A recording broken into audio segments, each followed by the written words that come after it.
He'd killed 3 men before his 21st birthday, controlled Seoul's underground by 30. At 42, Kang Min-jae could buy judges, erase enemies, and move more money in a week than most people would see in 10 lifetimes. But nothing prepared him for the moment he saw his children call another man Dad. It happened on a Tuesday. Ordinary weather. Traffic lights cycling through their colors like any other day. Min-jae sat in his SUV at a Gangnam intersection, half listening to an underling report numbers from their latest casino operation, when movement across the street caught his eye. A woman, dark skin against Seoul's endless concrete and pale faces. Natural hair pulled back, wearing jeans and a white blouse that probably cost less than his watch band. Amara, the phone in his hand, became heavy. For years. He hadn't seen her in 4 years, not since he'd ended things because he was too much of a coward to love her in daylight. Then he saw what made his throat close completely. 2 small hands gripping hers. Twins. A boy and a girl, maybe 3 years old, with skin the color of coffee with cream and thick dark curls catching the afternoon sun.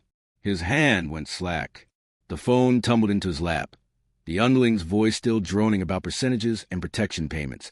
But Min-jae couldn't hear anything over the blood rushing in his ears, because walking beside them was a Korean man. Average everything, height, build, wire-rimmed glasses, carrying a backpack with cartoon characters on it. He bent down, adjusting the little girl's jacket, and she looked up at him with complete trust. Her voice carried through Min-jae's half-open window, clear as glass breaking.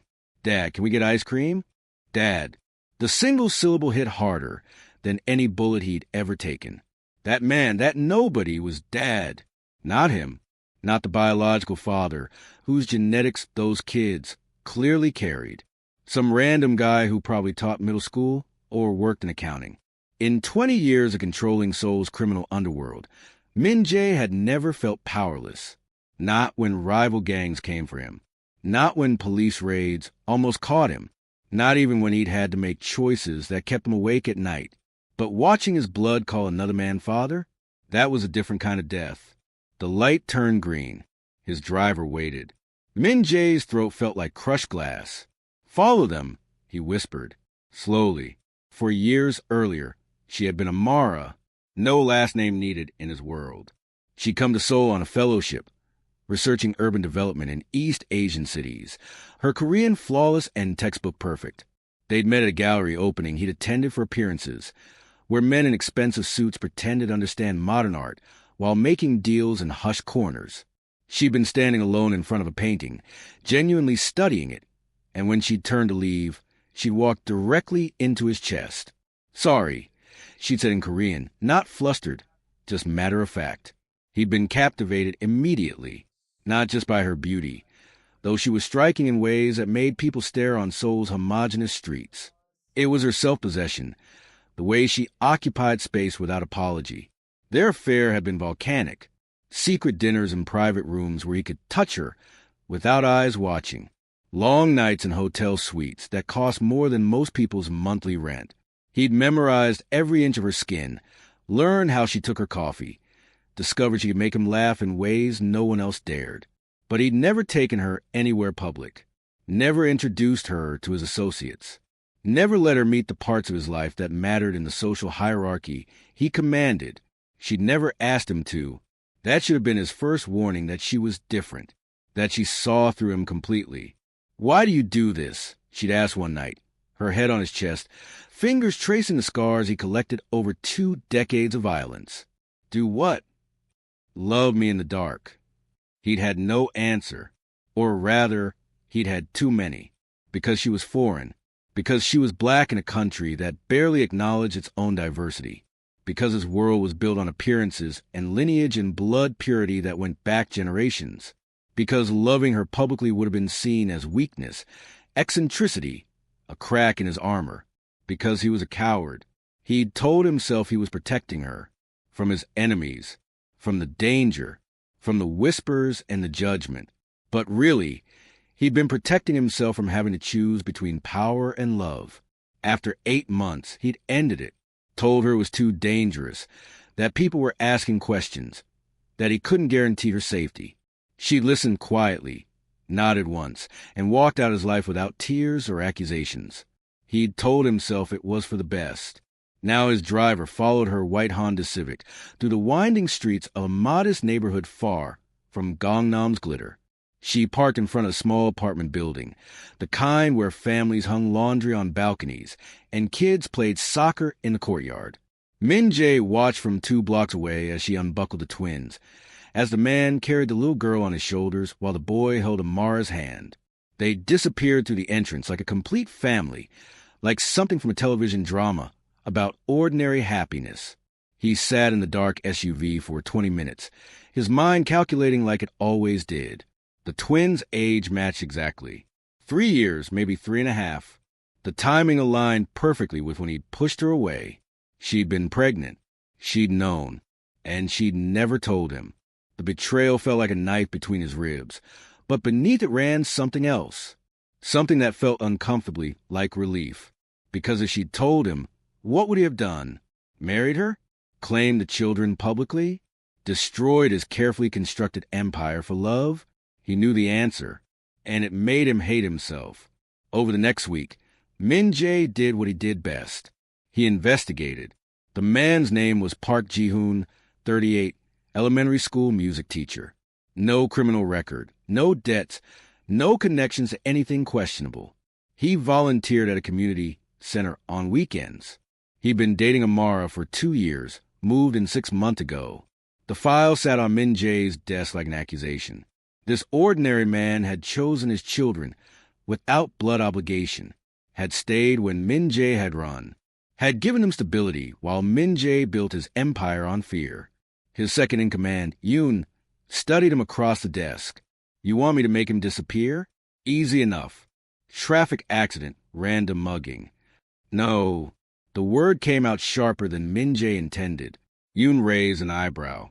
In their world, problems disappeared. It was simple math. Just keep watching them. I want to know everything.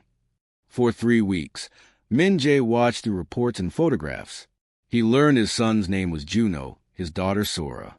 They attended a bilingual preschool where Amara sometimes volunteered, teaching the kids basic English. They were bright, happy, curious. Juno loved dinosaurs. Sora was obsessed with drawing. Ji-hoon taught them piano. Real piano, not just kid songs. Min-jae saw photos of his daughter's tiny fingers on the keys, Ji-hoon's patient hands guiding hers, both of them laughing. The pain was exquisite. He showed up at her door on a Tuesday evening. She opened it and went completely still, her expression unreadable. Min-jae, we need to talk. She glanced behind her, where he could hear the twins playing, their laughter bright and uncomplicated. Not here. Coffee shop, 2 blocks down. 30 minutes. She closed the door. He waited at a corner table, his security station outside, feeling more nervous than he had before his first kill at 19. When she arrived, she looked tired but composed, wearing a simple sweater and jeans that somehow made her more beautiful than any of the designer clothes he used to buy her. She sat down without ordering anything.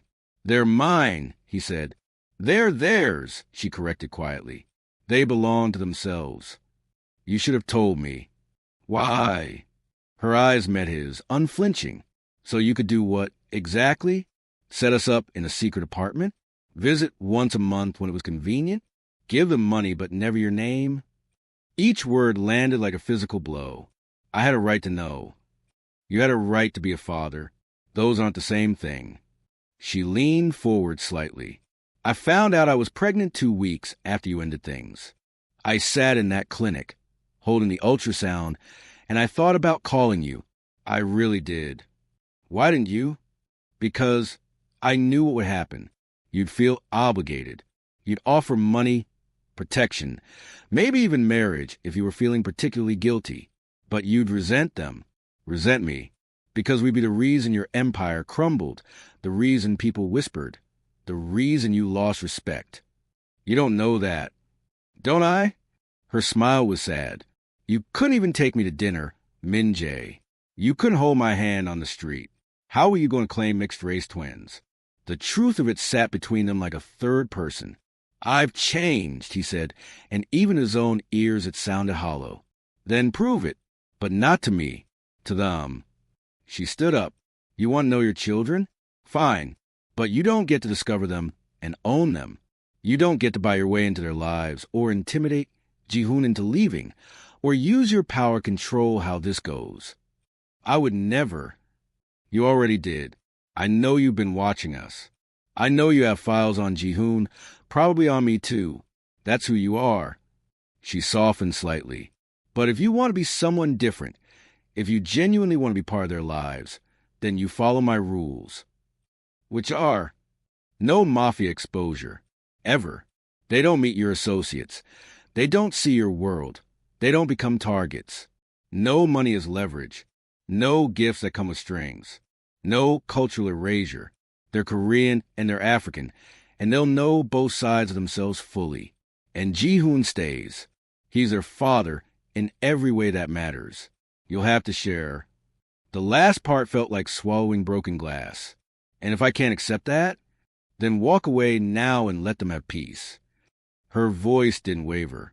I wasn't hiding them from you, Min-jae. I was protecting them from your world. If you want in, you leave that world at the door. She left him sitting there, coffee going cold, his empire feeling suddenly very small. The next week, Min-jae started making changes. Small ones at first. He delegated more, stepped back from certain operations. His lieutenants noticed but said nothing. In his world, questions led to early graves. He met Amara and the twins at a park on Saturday morning. Neutral ground. Ji-hoon was there too, watching with wary eyes as Min-jae approached. Juno and Sora stared at him with open curiosity. This is Mr. Kong, Amara said carefully. He's an old friend of mine. Hi, Sora said, then went back to her drawing. Juno studied him more carefully. You're really tall. I am, Min-jae said, his voice rough. Do you know how to play soccer? Yes. A little. Want to play with us? And just like that, he was stumbling across the grass, trying to remember how to kick a ball, his $1,000 shoes getting scuffed, his tailored suit jacket discarded on a bench. Sora joined in, shrieking with laughter when he deliberately missed a goal. Ji-hoon watched from the sidelines, arms crossed, protective but not hostile. Afterward, they got ice cream. Min-jae watched his children debate flavors with the intensity of generals planning war strategy. Juno chose chocolate. Sora wanted strawberry, then changed to vanilla, then back to strawberry. Decisive, Ji-hoon said dryly, and Min-jae caught the ghost of a smile. She gets that from her mother, Min-jae replied, among other things. They sat on a bench while the twins attacked their cones. Amara stood with them, helping Sora before the ice cream dripped on her dress. This doesn't mean I trust you, Ji-hoon said quietly. I know. They call me Dad. That doesn't change. I know that too. Then what do you want? Min-jae watched his daughter laugh. Chocolate smeared on her chin, happy and whole and completely unaware of the violence her biological father was capable of. I want to deserve them. Ji-hoon studied him for a long moment. That's the first honest thing I think you've ever said. The transition wasn't smooth. Min-jae had spent 2 decades solving problems with money or violence. Neither worked here. Juno had nightmares sometimes, and Min-jae didn't know how to comfort him. Sora asked questions that required patience instead of authority. But he learned, slowly, clumsily. He showed up for piano recitals, sitting in the back row between Amara and Ji-hoon, feeling absurdly proud when Sora played Twinkle, Twinkle, Little Star without mistakes. He attended parent-teacher conferences. He helped with homework, his Korean reading skills rusty but sufficient. His world noticed. Rivals sensed weakness. A younger boss in Busan started making moves, testing boundaries. His accountant questioned why he was missing important meetings. One night, Yoon cornered him in his office. You're losing focus. People are talking. Let them talk. Lee Jun-suk is planning something. I have it on good authority. He's going to move on our Incheon operations. Handle it. You always handle yourself. Min-jae looked up from the quarterly reports he was reviewing. Numbers that used to fascinate him now felt meaningless. Not anymore. This is about those kids. Yes. Yoon shook his head. You're going to get us all killed. Maybe he was right.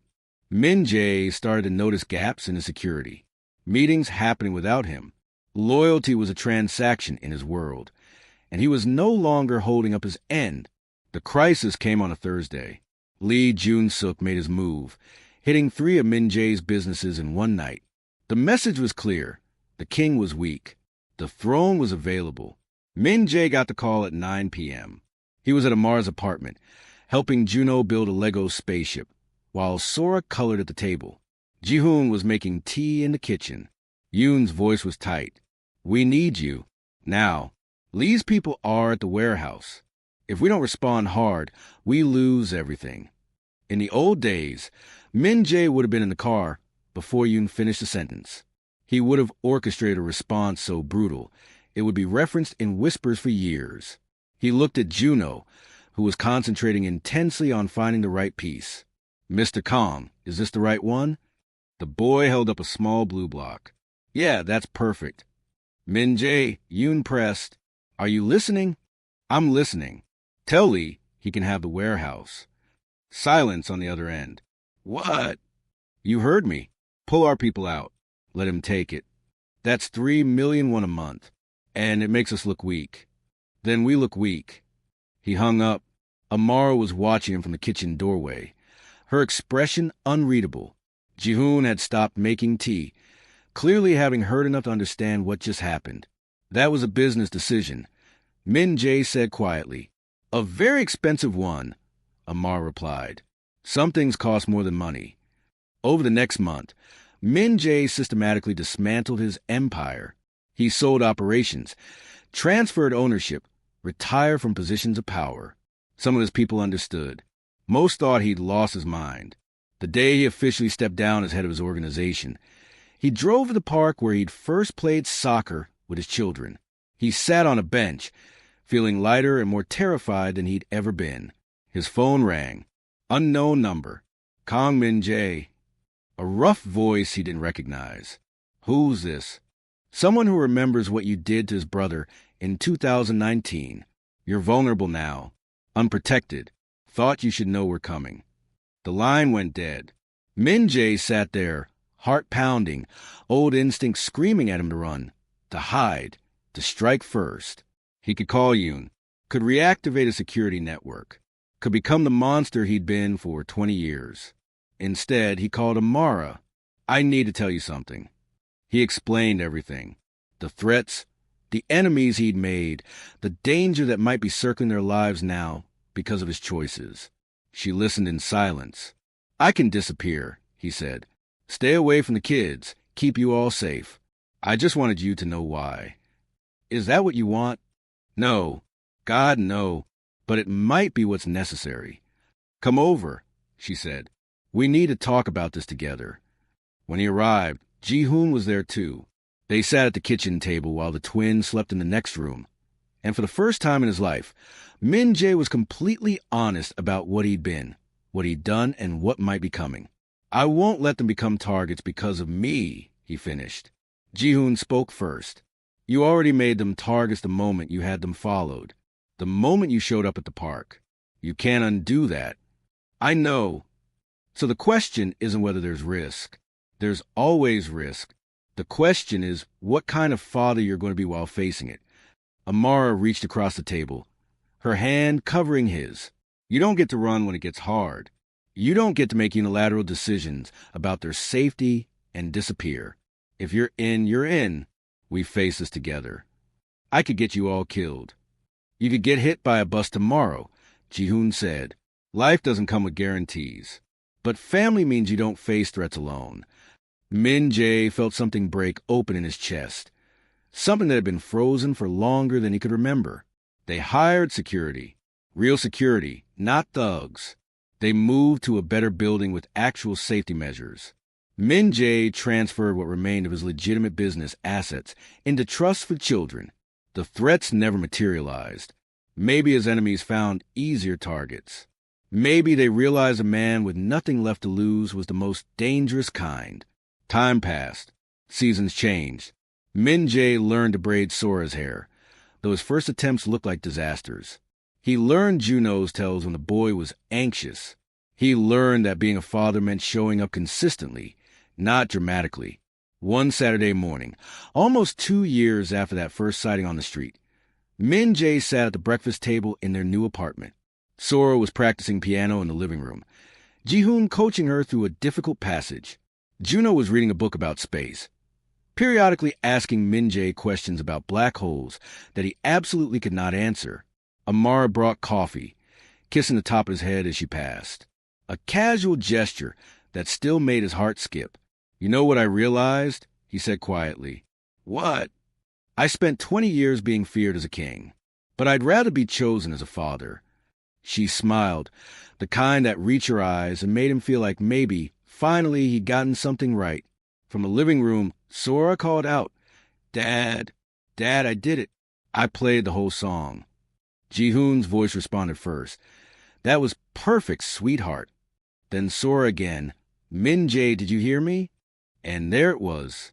Not other dad or Mr. Kong. Just his name, said with the easy affection of a child who knew she was loved by everyone in her orbit. "I heard you," he called back.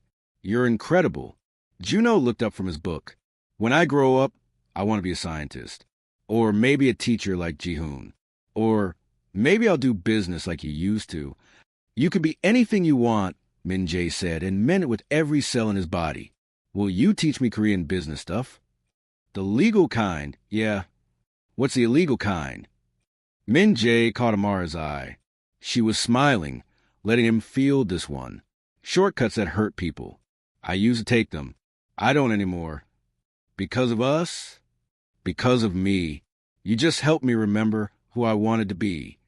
Juno nodded, satisfied, and went back to his book. Is power taking what you can, Min Jae wondered, or protecting what you love? He used to think he knew the answer. He'd built an empire on the first principle, convinced that control and fear were the only currencies that mattered. But watching his daughter play piano, his son lost in wonder about the universe. The woman he loved making breakfast, while the man who'd been a father when Min Jae couldn't corrected Sora's finger placement with infinite patience. This was power too, the kind that couldn't be taken, only given, only earned through choice every single day. Min Jae had been a king in the darkness. Now, he was just a man trying to be worthy of the light. If this story moved you, if you felt the weight of transformation and the cost of real love, hit that subscribe button. Drop a comment telling us what choice you'd make, power or family. And if you believe in second chances, smash that like button. Because sometimes the most powerful thing a man can do is choose to be powerless for the people who matter most. The twins would know both sides of themselves. Korean and African, loved by blood and choice. Protected not by fear, but by the quiet strength of people who chose each other every day. And in the end, that was the only empire worth building.